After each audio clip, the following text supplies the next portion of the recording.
Disputed, একটা বিতর্কিত নির্বাচনের পরেও আমরা সংসদে শপথ গ্রহণ করেছি এবং এই দেশটা স্টেবল হোক, স্থিতিশীল হোক, একটা পজিটিভ রাজনীতি বাংলাদেশে চালু হোক, আমরা সেটা চাচ্ছি। এই জন্য আমরা একটা ডিসপুটেড, একটা বিতর্কিত নির্বাচনের পরেও আমরা সংসদে শপথ গ্রহণ করেছি এবং আমরা চাচ্ছি একটা দায়িত্বশীল বিরোধী দলের ভূমিকা পালন করতে।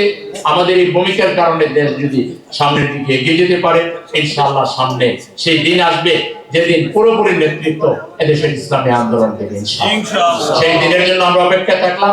আপনাদের যে ভালোবাসা আমরা পেয়েছি তার জন্য কৃতজ্ঞতা জানাচ্ছি, ধন্যবাদ জানাচ্ছি, মোবারকবাদ জানাচ্ছি।